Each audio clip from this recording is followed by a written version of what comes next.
Hi guys. Because I'm a wreck, I am putting on a filter.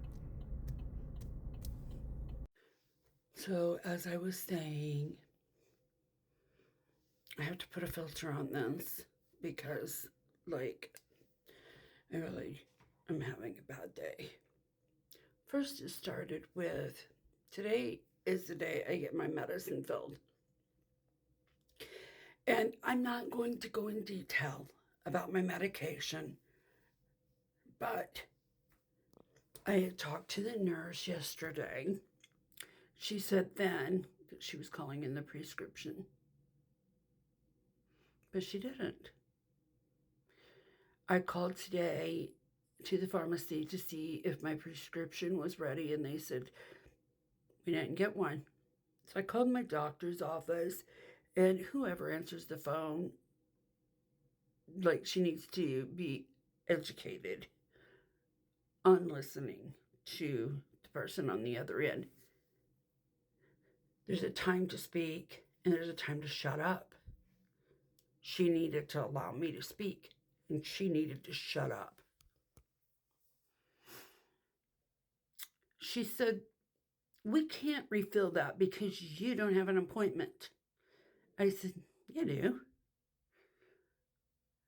I have it. I always put it on my phone when I make an appointment. But also, luckily enough, I have a card. I have it. The card. Let me show you. Monday, February 16th at 2:30. Right there. Right there's my card. I usually don't save the card because I put it in my phone. But for some reason, I felt it necessary. And so I saved it. So when I see my doctor in March, I'm going to show her that. But what I don't understand is the nurse that talked to me yesterday, she never said a word to me about needing an appointment, not having an appointment, or anything like that, because I do have an appointment. Anyway, then I knew I was going to see my family doctor today. So it was up, moving around, and I had heard a little tap at my front door. I didn't hear my doorbell. Now, if my boys had still been, alive, they would have heard it. But as I've gotten older, my hearing is kind of bad. To be honest, it's something I don't like to admit, but it is. And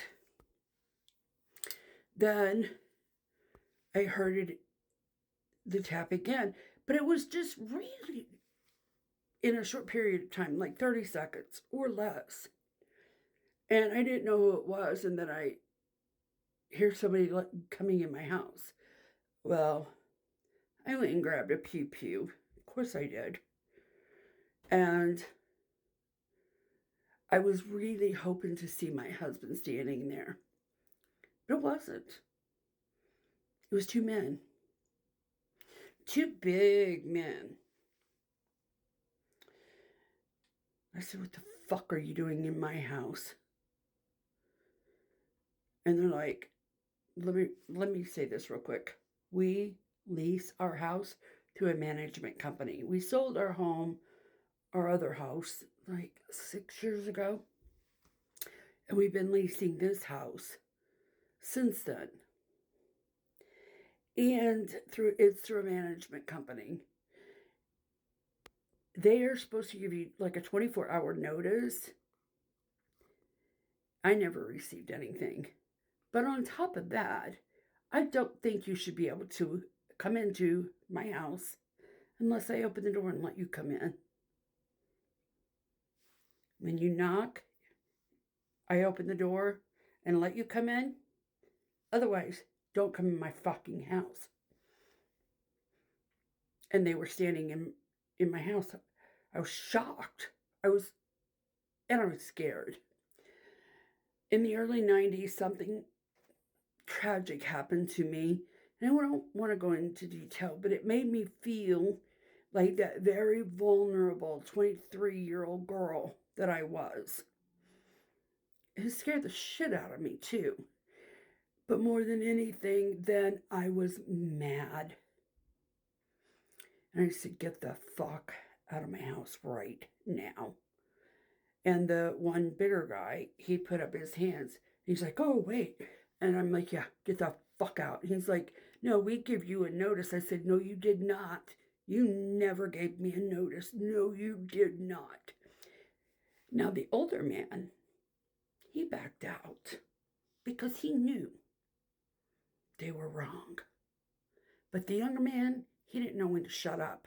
Like the girl on the phone earlier today. She didn't know when to shut up. He didn't know when to shut up. I'm like, dude, I'm the one standing here with a weapon. You might need to shut the fuck up. I did not get a message and I didn't get an email. You got that? And then, after finally they backing out of my house, he stood out there and wanted to argue with me. I said, you're not going to argue with me. You're not coming in my house. You got it? That's it. Stay the fuck out unless I unlock it and let you in. My doors are always locked. So I put a chair up under the lock, the handle, so that way they can't get in. But there's nothing like having your privacy invaded and feeling so vulnerable. It's a horrible feeling, and I'm going to be honest with you, I cried and cried after that, and then I had to go see my family doctor, and I cried and cried there, and she said, you didn't do anything wrong, Karen, you didn't do anything wrong, and I'm like, are you sure? And she said, no. I said, I kept thinking maybe the police were going to come to my house, and she said, no, you didn't do anything wrong, and I said, oh, I was glad that I had her to talk to. So I've had a lot of anxiety. I've had a lot of anxiety. Like, I had to take like the scoring test at her office. My anxiety was off the charts. And so she wants me to start seeing somebody, but it's really been so bad since, I lost Johnny and Trixie.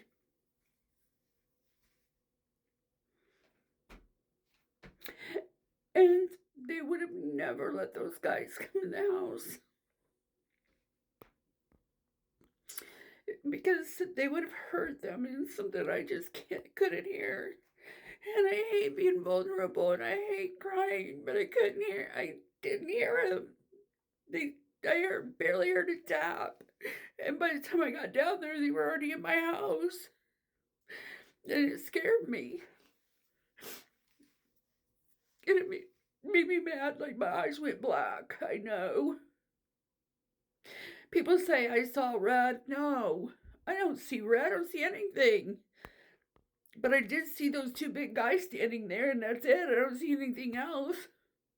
I don't see red. I don't see anything. I just like black out or something. And I don't like getting to that point because it scares me. I scare myself. So I guess my message is that I'm having a bad day. And don't come in my house unless I open the door and let you come in my house. Otherwise, you stay on that other side of that door. You understand me? You don't just come in my house. I guess I am a Karen. Do I need to cut my hair or something?